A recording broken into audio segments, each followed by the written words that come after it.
You've had the experience of playing the World Chess Championship match twice now.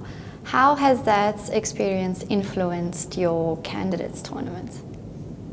It's hard to say, like chess-wise. Of course, it's rather huge amount of material, like which is being used like even like year or sometimes even 2 years after the match. Yes, so that's surely like the good part. But overall, of course, it's like an experience of playing under some severe pressure, and yeah, that's probably what you expect from the candidates as well.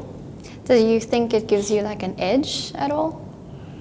Well, it gives the experience, but experience itself, like, I mean, you always get it, good one or bad one, but the matter is if you can properly use it or not. Yeah. And your aggressive style is well known. How do you balance risk and caution in your games, especially in a tournament as important as this? Very poorly.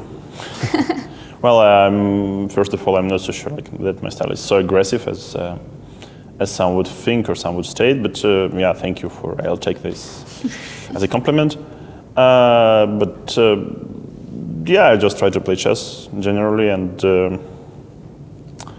I mean, I don't know, sometimes of course you are like in a position to take some extra risks, sometimes you should like play more tight, but it's pretty much, you never know until it starts, so each and every situation is unique.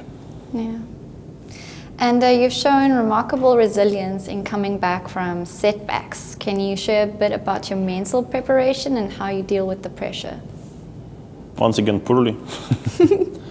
Yeah, pressure, catches up with you every time. Yes, so that's you can't hide, you can't run. I mean, well, once again, I just try to focus on playing chess, and if you manage to think less about what's ever happening around the tournament, what can be, what should have happened, what could have happened, and so on. I mean, that takes too much energy, and like you shouldn't waste it like for these like mental exercises. You just better focus on the game and on the moves. Yeah. Do you have any kind of ritual or habits that you do before or after a game? Well, I'm trying not to be late. Yeah. So, no, normally just feel yourself good, like sleep well, eat well, and so on. But that's very boring answer, I know, but that's at the same time, that's more or less like the truth. Yeah. And what's the best piece of advice you've ever gotten in life or in chess? I mean, normally, like if we speak about chess, I think the good one was just don't think, try not to think too much about like the particular result and so on. Just try improving, and once your chess is good enough, you'll play good enough, and you'll score enough, and some results, some medals, they would follow.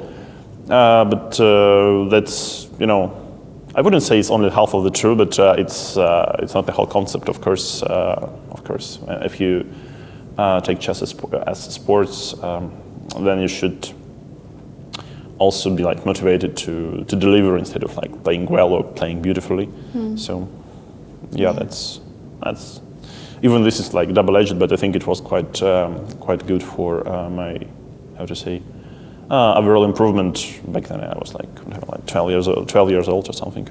And since then, what do you think has been your greatest chess achievement?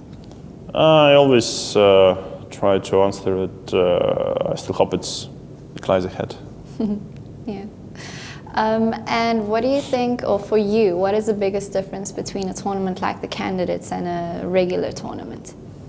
I think it really matters, and I would say not only the Candidates tournament, but the whole, let's say, the cycle tournaments. I mean, it also was like some Grand Prix, World Cup, and so on, and all those stages of World Championship qualification. Yeah, they are always very meaningful to me. Unlike maybe it's bad, yeah, but unlike some tournaments which are like some round robins, invitational, and so on. Of course, you would prefer to play well and perform like earn some rating, fame, glory, money, and so on. But on the contrary, it's just another tournament, and okay, the candidates, and it's for me like slightly different, but still, I think it's quite important to put that aside when you're just actually playing an actual game.